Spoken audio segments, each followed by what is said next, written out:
మరి అందరికీ నమస్కారం. పక్షంలో ఉన్నా కూడా రోడ్ ఎక్కాల్సి వచ్చిందంటే ఎంత బాధాకరంగా ఉందంటే, దాదాపు నెల నుంచి అక్రమ ఇసుక గురించి చెప్తానే ఉన్నాం, అరికట్టండి అరికట్టండి అని చెప్పి. సరే, పోలీసులు ముందుకు రాలా. మా పిల్లోళ్ళు దాదాపు 10 మంది వాళ్ళకై వాళ్ళు 5 గంటల వరకు మేల్కొని ఇసుక లారీలను పట్టింటే, ఆ ఇసుక లారీలు అప్పటికైనా పోలీసులకు ఫోన్ చేసి రండయ్యా కొన్ని కేసులు కడుతున్నామంటే,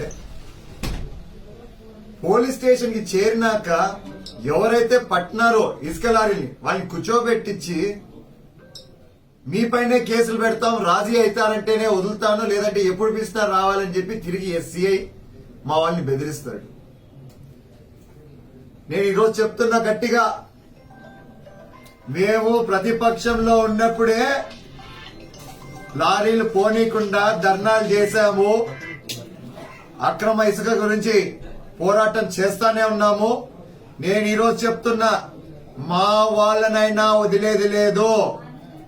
అక్రమంగా ఎవరైనా ఇసుక దోచుకోవాలని చూశారంటే మాత్రం ఖచ్చితంగా మీరు గాని పోలీసులు గాని ఎటువంటి చర్యలు తీసుకోలేదంటే మేమే ఇంకా రోడ్డుకు వస్తాం.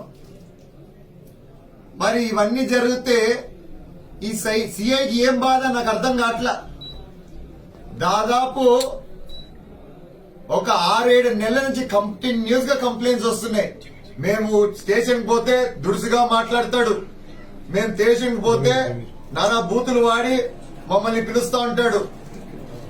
మరి ఈ రోజు నేను ఎప్పుడైతే ఫోన్ చేసి అన్నా కేసు కట్టండి అన్నా, అది అప్పుడైనా భయం ఉంటుంది వాళ్ళకి అని చెప్తే, నాపై కూడా నువ్వు ఎవడు నాకు చెప్పేది అన్నట్టుగా తిరుగుబాటు చేసినాడు.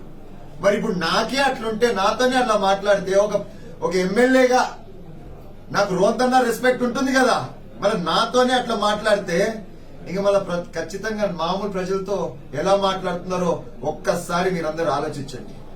నేను మాత్రం ఈరోజు మళ్ళా చెప్తున్నా, ప్రతి ఒక్కరికి, ముఖ్యంగా తాడిపత్రి వాసులకి దయచేసి మీరు అక్రమ ఇసుక మాత్రం తరలించద్దండి.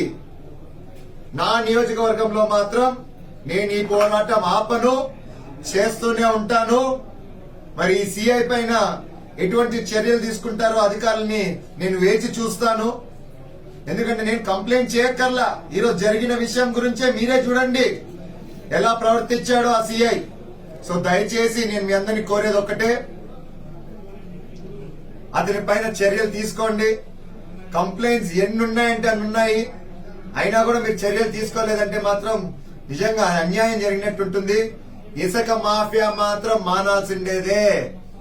నేనైతే ఒప్పుకోను, నేను ఒప్పుకోను, మా ప్రజలు కూడా ఒప్పుకోరు.